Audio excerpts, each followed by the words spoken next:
Bismillahirrahmanirrahim. In the name of Allah, the Beneficent, the Merciful.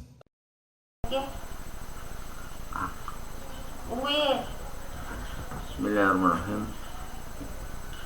Assalamualaikum warahmatullahi wabarakatuh. Alhamdulillahi rabbil alamin. Nahmaduhu wa nasta'inuhu wa nastaghfiruh wa na'udzu billahi min shururi anfusina wa min sayyiati a'malina. May yahdihillahu fala mudilla lahu wa may yudlil fala hadiya lahu. Asyhadu an la ilaha illallah wahdahu la syarika lah wa asyhadu anna Muhammadan abduhu wa rasuluh. Wassalatu wassalamu ala Rasulillah wa ala alihi wa sahbihi wa man tabi'ahum bi ihsanin ila yaumiddin. Ya ayyuhalladzina amanu taqullaha haqqa tuqatih wa la tamutunna illa wa antum muslimun. Ya ayyuhan nas taqu rabbakum alladzi khalaqakum min nafsin wahidah wa khalaqa minha zawjaha wa batha minhuma rijalan katsiran wa nisaa'a wattaqullaha alladzi tasaaluna bihi wal arham innallaha kana 'alaikum raqiba. Wa ba'd, fa inna asdaqal hadits kitabullah wa khairal hadi hadi Muhammad sallallahu alaihi wasallam wa syarrul umuri muhdatsatuha wa kullu muhdatsatin bid'ah wa kullu bid'atin dhalalah wa kullu dhalalatin finnar. Alhamdulillah rabbil alamin, teman-teman sekalian. Alhamdulillah pada sore kali ini kita kembali bisa bermuwajahah, bisa bertemu kembali dalam majelis kita, pada kuliah kita pada hari Sabtu 12 Juni tahun 2021 ini. Insyaallah kita akan lanjutkan kembali pembahasan kita pada kesempatan ini dari pertemuan yang telah lalu. Pada pertemuan yang telah lalu kita telah bahas tentang sumber dari akidah Islam, yaitu Al-Quran dan Sunnah Rasulullah SAW. Kedua sumber inilah yang merupakan sumber yang paling pokok di dalam akidah Islam. Mengapa? Karena akidah adalah suatu hal yang harus diyakini oleh seorang muslim, sehingga sesuatu hal yang harus diyakini oleh seorang muslim itu harus bersumber dari sesuatu hal yang pasti, bukan sumber yang mengada-ngada, bukan sumber yang diragukan. Karena bagaimana yang telah kita bahas pada pertemuan yang terdahulu, bahwa akidah itu suatu hal yang harus diyakini oleh setiap muslim dan menjadi dasar dari perbuatan seorang muslim. Sehingga bukan keyakinan itu dilandasi dengan suatu yang meragukan, dan bukan pula suatu yang tidak ada sumbernya, tidak ada dasarnya, seperti suatu mitos atau suatu kepercayaan tertentu yang tidak ada dalilnya sama sekali. Begitu juga telah kita bahas pada pertemuan terdahulu bahwa akidah Islam, bahwa akidah itu bisa diterima jika bersumber dari melihat sendiri, kemudian mendapatkan dari sumber yang bisa dipercaya. Dan sumber yang bisa dipercaya dalam hal ini adalah para nabi dan para rasul. Sehingga keyakinan akidah Islam ini tidak mungkin kan kita dengan melihat sendiri, tidak mungkin. Ada suatu hal yang banyak hal-hal yang gaib. Satu-satunya jalan yang harus kita lalui yaitu dengan melalui perantara para nabi dan para rasul. Maka ketika kita kemudian meyakini hal-hal yang disampaikan oleh para nabi dan para rasul, maka ini berarti suatu keyakinan yang benar. Tapi keyakinan atau akidah yang salah, ya berarti dia tidak bersumberkan dari para nabi dan para rasul, bisa bersumber dari mimpi-mimpi dari pemimpin-pemimpin atau kiai atau ulama, atau keyakinan yang mengada-ngada, yang diada-adakan. Nah, ini akidah. Ya teman-teman sekalian, ada kesempatan sore kali ini ya, kita akan membahas tentang sumber dari agama Islam, sumber hukum dari agama Islam yang paling prinsip ya. Karena agama Islam diturunkan oleh Allah Subhanahu wa Ta'ala, kemudian memberikan satu dalil, memberikan suatu tuntunan atau syariat kepada kita, memberikan satu hukum dan undang-undang yang mengatur kehidupan manusia.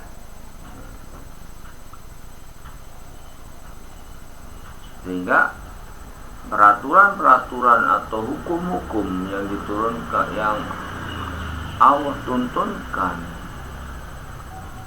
ini pasti diberikan melalui para rasul dan para nabi ya. Sedangkan agama Islam adalah penutup dari agama-agama samawi sebelumnya, sehingga sumber dari agama Islam adalah sumber hukum terakhir bagi umat manusia ya. Sumber hukum dari agama Islam itu ada dua, yaitu Al-Quran dan As-Sunnah, atau yang disebut dengan Al-Hadis.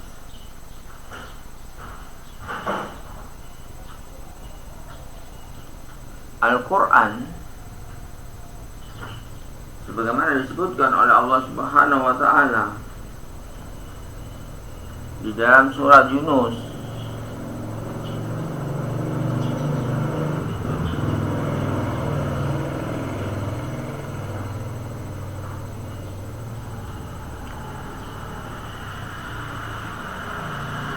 ayat 37,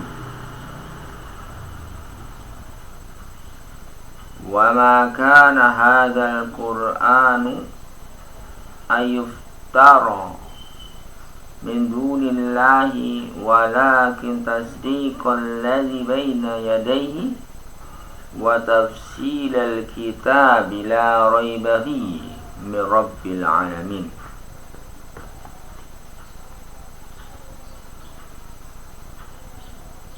Dan tidak mungkin Al-Quran ini dibuat-buat oleh selain Allah. Tetapi Al-Quran ini membenarkan kitab-kitab yang sebelumnya dan menjelaskan hukum-hukum yang telah ditetapkannya. Tidak ada keraguan di dalamnya, diturunkan dari Tuhan seluruh alam. Ya.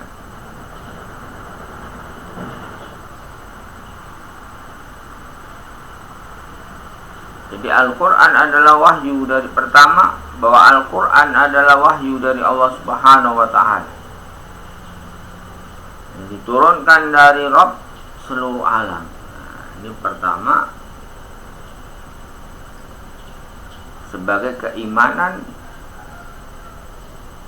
dari seorang muslim, bahwa meyakini bahwa Al-Quran itu adalah wahyu yang diturunkan oleh Allah Subhanahu wa Ta'ala, bukan diada-adakan atau dibuat-buat oleh Nabi Muhammad sallallahu alaihi wasallam. Tapi Al-Quran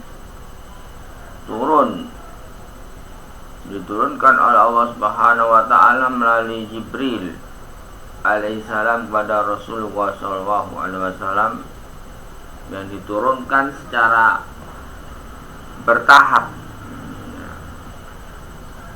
sesuai dengan kondisi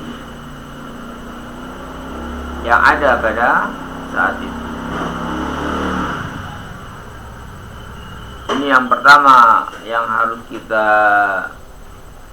yakini, teman-teman sekalian, bahwa Al-Quran itu adalah wahyu yang diturunkan oleh Allah.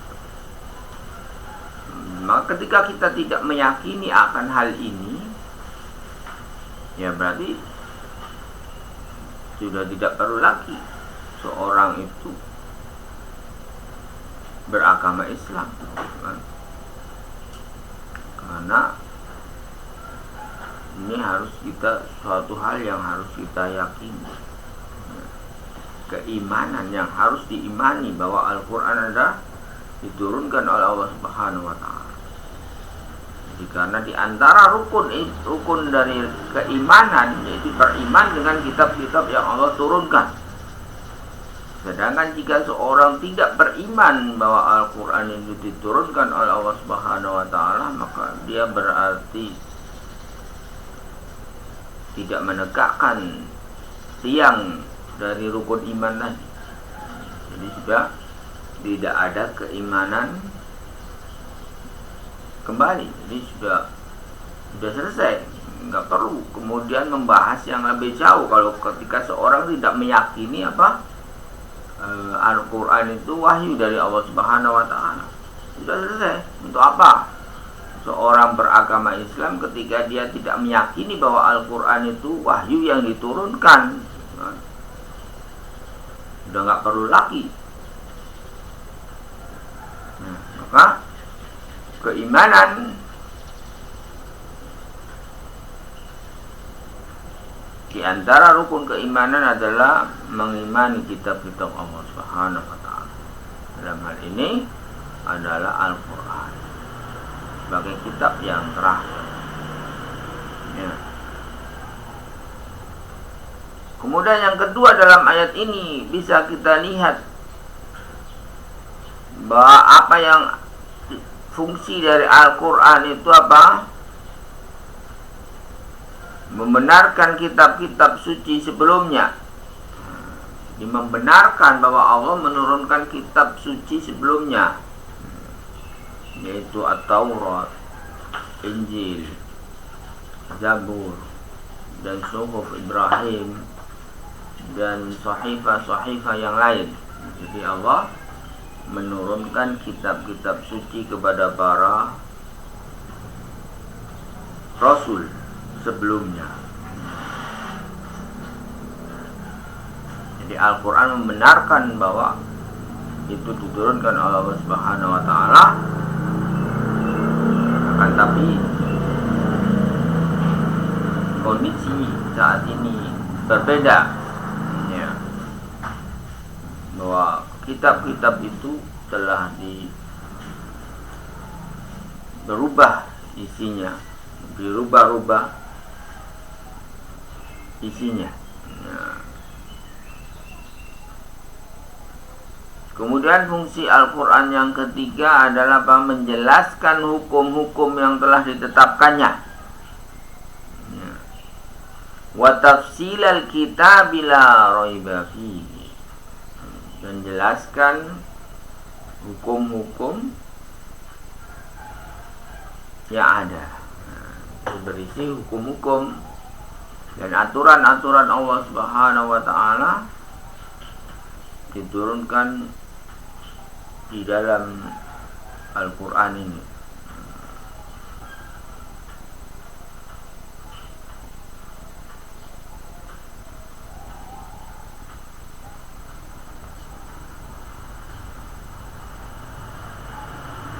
Ya.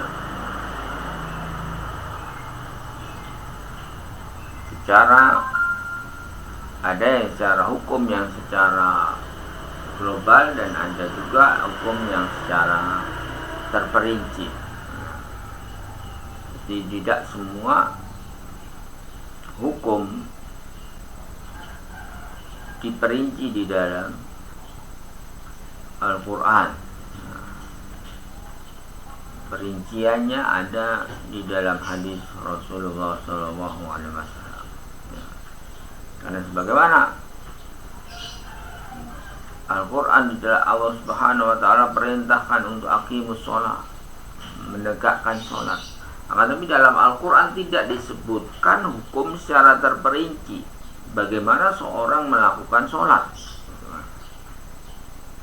Maka penjelasan tentang bagaimana tata cara sholat itu dijelaskan dalam hadis Rasulullah SAW.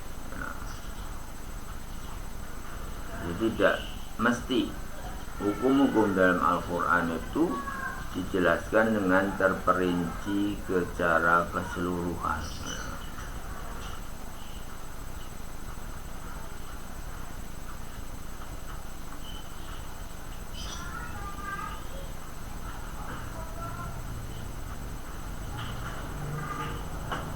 Nah,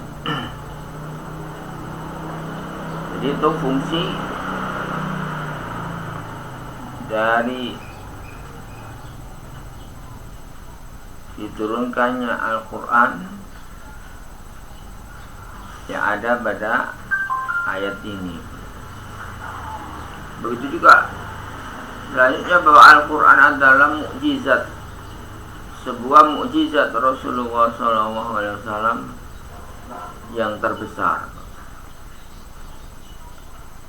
Mengapa dikatakan yang terbesar? Karena mukjizat yang lainnya sudah tidak pernah disaksikan oleh umatnya. Begitu juga mukjizat para nabi-nabi sebelumnya tidak pernah disaksikan oleh umatnya kembali sampai saat ini.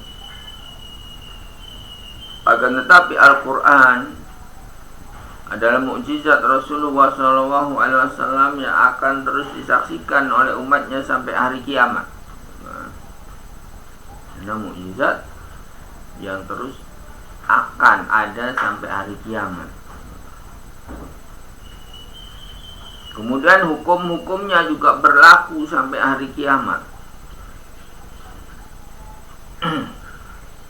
Hukum Al-Quran ini.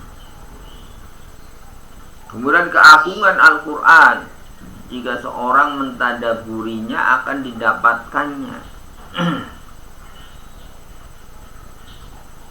Ini berlaku sampai hari kiamat. Jika seorang mentadaburi Al-Quran, maka akan apa? Akan bisa menemukan keagungan yang ada di dalam Al-Quran itu.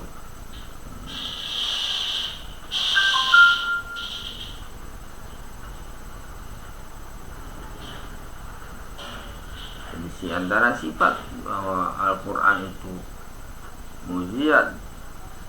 mujizat sampai hari kiamat adalah hukum-hukumnya berlaku sampai hari kiamat. Jadi tidak ada yang kemudian hanya berlaku pada satu waktu, kecuali itu sudah hukum yang dihapus oleh Rasulullah SAW dan tidak berlaku lagi. Seperti misalnya tentang hukum-hukum yang berkaitan dengan budak misalnya, ini berlaku sampai hari kiamat. Hanya sekarang tidak berlaku karena memang sudah tidak ada perbudakan. Mungkin suatu waktu nanti ketika ada perbudakan kembali, maka hukum itu akan berlaku kembali. Jadi hukum itu tidak hilang karena tidak berlaku sementara waktu, tapi nanti akan berlaku kembali. Ya. Jadi begitu teman-teman sekalian.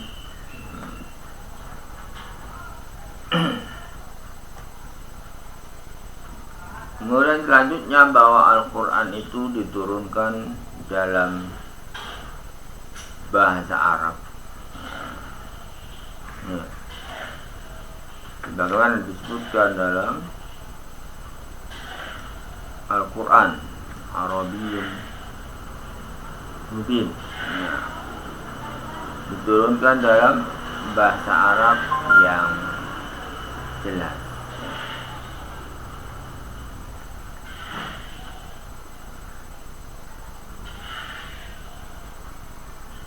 Sehingga seorang ketika ingin memahami dan mempelajari Al-Quran, maka dia harus bisa berbahasa Arab.